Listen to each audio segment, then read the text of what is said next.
Aloha dreamer, and welcome back to my channel. If you're new here, my name is Nadia. I am a spiritual life coach, intuitive business mentor, and writer living on Maui. And today I want to talk to you all about spiritual entrepreneurship, becoming a spiritual entrepreneur. I consider myself a spiritual entrepreneur, and I really do feel like there's a difference.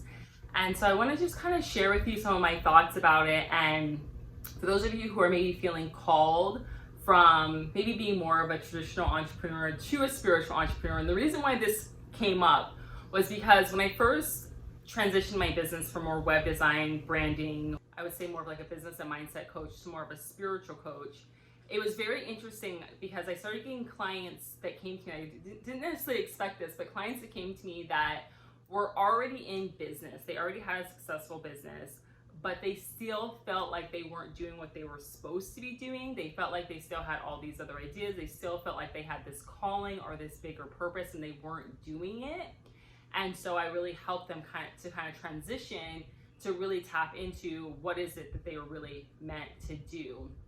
And so when I personally think about spiritual entrepreneurs, I don't necessarily think about entrepreneurs that are necessarily teaching something spiritual. I definitely do integrate spiritual and personal growth tips and things of that nature into my business. I use numerology a lot. I am a certified numerologist, but I don't necessarily think you need to be teaching spiritual studies or have spiritual offers in order to be called a spiritual entrepreneur. I feel like the biggest thing with spiritual entrepreneurs is that they are using the practical, the strategies, the marketing, the things that work for them, but they're also tapping into a higher power, their higher self, the highest version of themselves.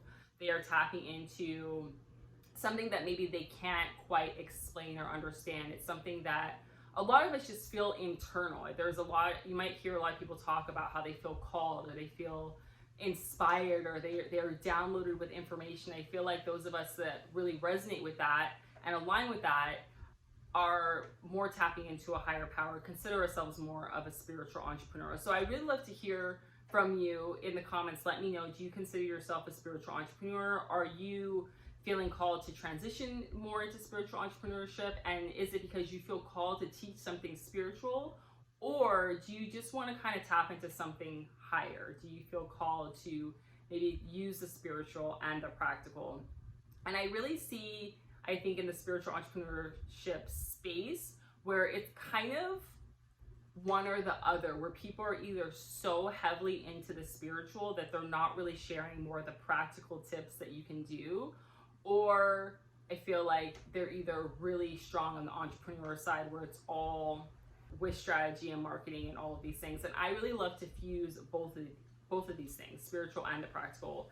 And one of the biggest things that I like to do that I find has been really powerful in the work that I'm doing with clients is helping you to uncover your specific archetype and create your business based on your unique blueprint. Because I think a lot of us, especially if we've been in the entrepreneur space for a while, we've taken different courses, we've taken different workshops, we've worked with different coaches, and you might find that some of these courses are really helpful and they're really insightful and they really work for you, while others, you can't really seem to implement the strategy. And the reason for this is because all the strategies work, all the different online marketing tips and things work. I'm sure a lot of the courses that you've taken, they work, and you see other people getting success with it, and you're maybe wondering why you're not getting success with it. And I think a lot of times as entrepreneurs, as spiritual entrepreneurs, we maybe feel like we're failing in some way or we're not really doing this entrepreneur thing correctly. And the thing is, you are doing it correctly, you're just following someone else's archetype that maybe doesn't align with you. And so it's really, really powerful for you to connect to your own unique archetype, to figure out what are your strengths, what is the best way for you to create your business, and what kind of offers are going to be really beneficial for you. And I think one of the biggest things right now is this whole push towards evergreen courses and high ticket courses. And high ticket courses are great and they're wonderful, but the way that those programs are set up doesn't work for all the different archetypes. That's why there's so many different types of businesses out there, and there's different ways that you can create your business, because the main things that might be marketed right now and might be seeming like the way to go with your business might not work for you. And so I just want to share a little bit about my background just to give you a little bit more insight so you can sort of understand us a little bit more. But I've been able to discover kind of 7 different archetypes. And for me, one of my main archetypes is the teacher. And so some of the courses and programs that I've taken in the past are really heavy, and I would call the leader archetype, where it's really about being very bold and being very sort of, like I said, strategy driven, not really using a lot of the spiritual tools and sort of some of the other tactics that might be more in alignment with being the teacher. And so some of these programs that I've taken personally, and you might have experienced this too, I couldn't really quite seem to get them to work for me because the leader archetype is not one of my main archetypes. The teacher is. And so for me, it's going to be a lot more beneficial to work with smaller groups or maybe even one-on-one with someone. It's going to be a lot more beneficial for me to not always be on. So with these evergreen courses, if you're not familiar, once you get people enrolled in your program, you're constantly enrolling people in your program, which is a great thing for money and revenue and things of that nature. And I do want to do another video talking about yourself as an entrepreneur versus your business and kind of the differences that you might see between the business that you're creating, but also you as an entrepreneur, as the CEO of your business.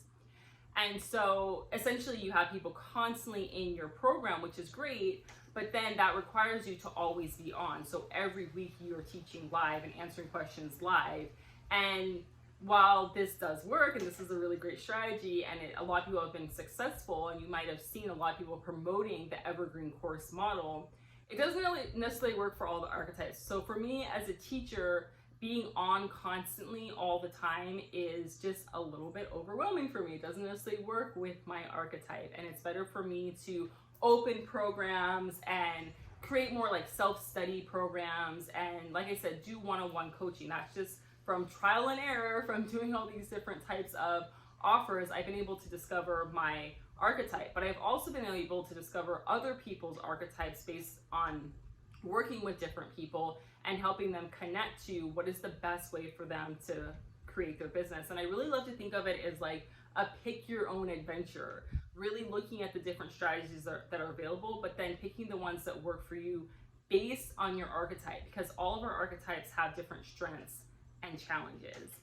And so I'd love to hear your thoughts on this. Are you someone who's maybe taken a couple different courses and programs and you feel like you can't quite get them to work? And again, do you identify as more of a spiritual entrepreneur, both someone that maybe feels called to teach something in a spiritual nature, or potentially just feels like they want to tap into something higher to create their business, even if maybe you're not teaching something spiritual? I'd love to hear from you in the comments below. Let me know.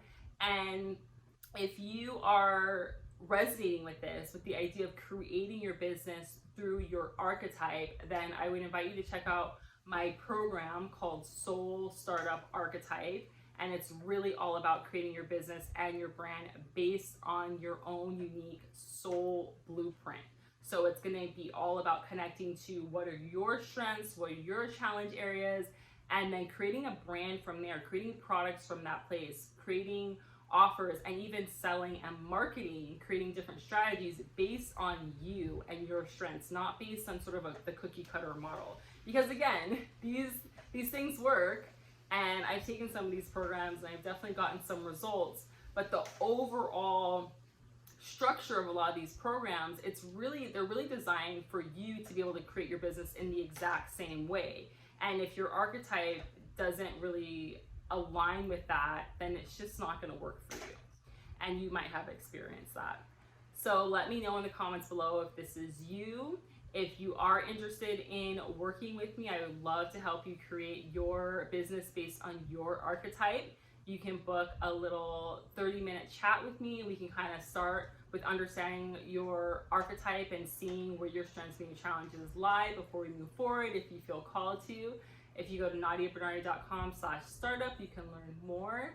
And if you're not subscribed to my channel, I would invite you to subscribe. I'm going to be talking more about spiritual entrepreneurship, tapping into your higher self, but also business and branding strategies and things of that nature, personal growth, manifestation, Maui lifestyle, and yeah, whatever I feel called to share. That's really what this channel is about. It's about sharing with you the things that are working for me, things that are working for my clients, so I can help you within your life and in your business. So I'd love for you to subscribe, and I'll chat with you next time.